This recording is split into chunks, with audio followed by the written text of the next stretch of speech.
Gimana kalau Jinbe, Zoro, Sanji lawan Sweet Commander Big Mom?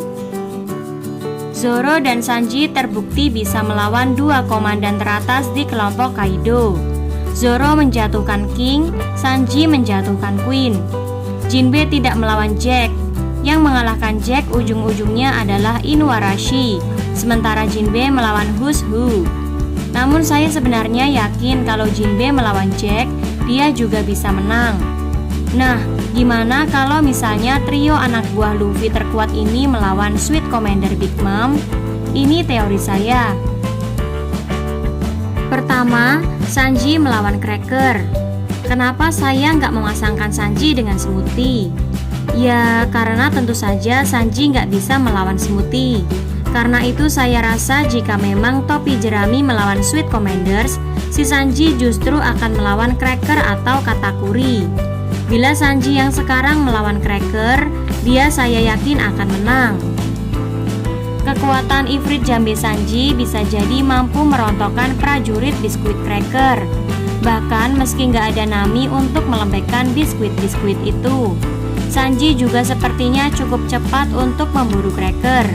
Jadi kalau Cracker menciptakan pasukan biskuit, lalu dia bergerak berlindung di balik pasukan itu, Sanji saya rasa bisa mengelak dari pasukan biskuit Cracker, menemukan Cracker, dan menghajarnya dengan cepat.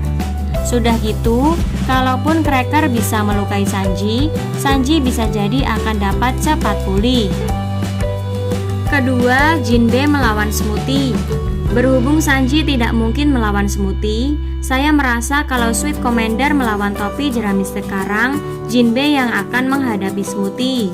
Di satu sisi, kita punya Smoothie, sosok yang kekuatannya antara lain adalah memeras cairan, serta menyerap cairan yang dia peras untuk memperbesar diri. Di sisi lain ada Jinbe, yang kuat di darat dan jauh lebih berbahaya jika dihadapi di air. Dari sedikit yang kita tahu soal kemampuan Smoothie, Jinbe bisa jadi akan dapat menang dalam pertarungan darat, apalagi pertarungan air menghadapinya. Fishman Karate plus Haki Jinbe bisa jadi mampu menyakiti Smoothie.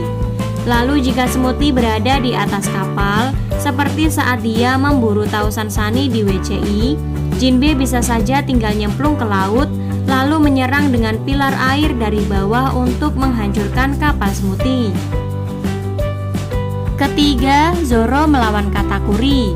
Zoro biasanya adalah spesialis untuk melawan orang nomor 2 di tim musuh.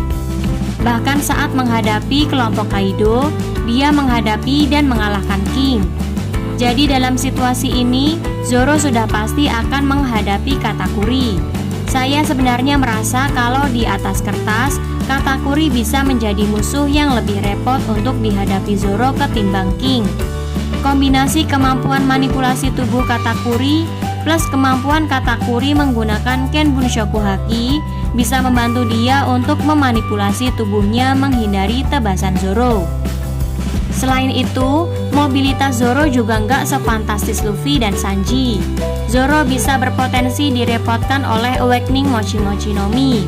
Tapi tentu saja, sekarang Zoro bisa melapisi pedangnya dengan Haoshoku Haki.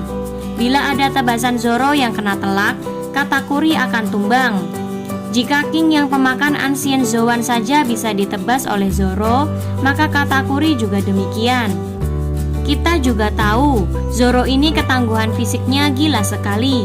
Bisa jadi jika Zoro menghadapi Katakuri, situasinya akan mirip saat Luffy lawan Katakuri. Mereka akan bertarung panjang, hingga Zoro menemukan cara mengatasi kelemahan Katakuri. Begitu Zoro menyadari cara mengatasi trik Katakuri, pedangnya akan bisa mengakhiri pertarungan.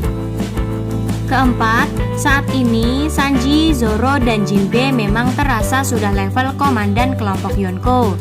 Kesimpulannya, saya memang merasa Sanji, Jinbe, dan Zoro tiga-tiganya akan bisa mengalahkan Sweet Commanders Big Mom.